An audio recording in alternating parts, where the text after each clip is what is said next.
Good morning, Tracy, the Agapanthus Queen from Littlewood Agapanthus Farm.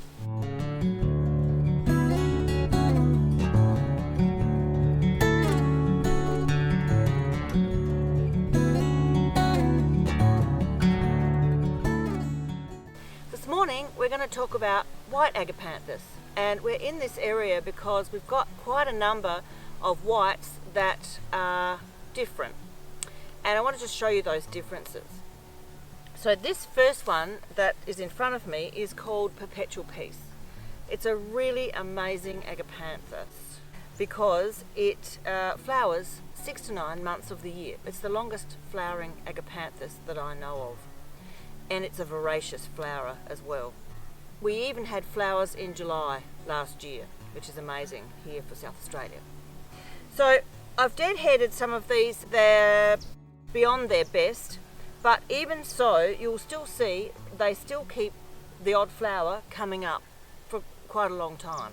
It depends on where they are and what situation they're in. But they've got beautiful moss green leaves. They're terrific as a border plant. They're terrific as a feature plant. Their flowers do come up quite high compared to Snowball, and I'm going to show you Snowball in a moment. That's a much shorter flower. But I want to compare Perpetual Peace with Dwarf White. Now you can tell the difference because the Dwarf White has a slightly thicker leaf and a bit more lime green. The Perpetual Peace is a thinner leaf, though they're both dwarves, but slightly different. Now this Dwarf White has taller flowers, a lovely vivid white colour, but taller and a thicker stem as well. So you might put those as a backdrop in the garden. Of course the standards are higher again, and we'll see those in a moment. Okay, we're at the Snowballs, and these are a fabulous border plant because they basically don't get any bigger than this. They're squat and their flowers are quite squat. As you can see, that's as tall as they get as compared to Perpetual Peace, which is much taller. And this is a little miniature, not much taller, about the same, and a bit of an open weave flower. But Snowball is considered a dwarf, but it's very, very squat.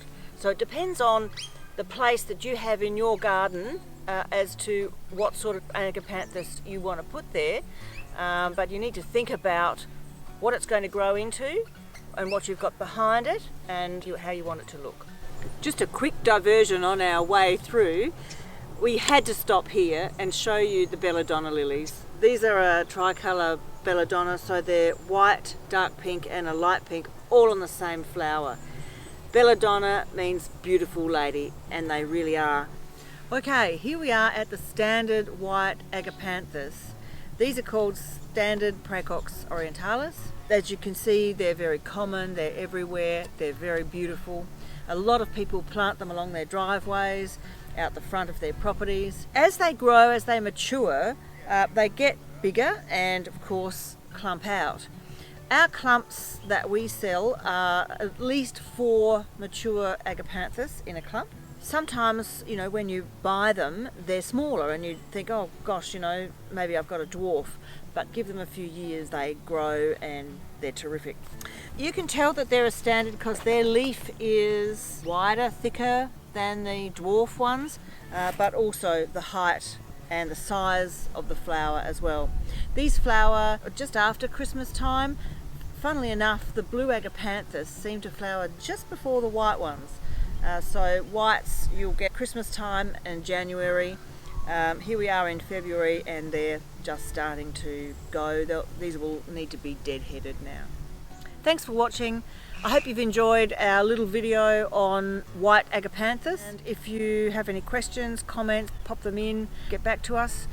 Please subscribe, like us, and we'd be really appreciative. Thank you.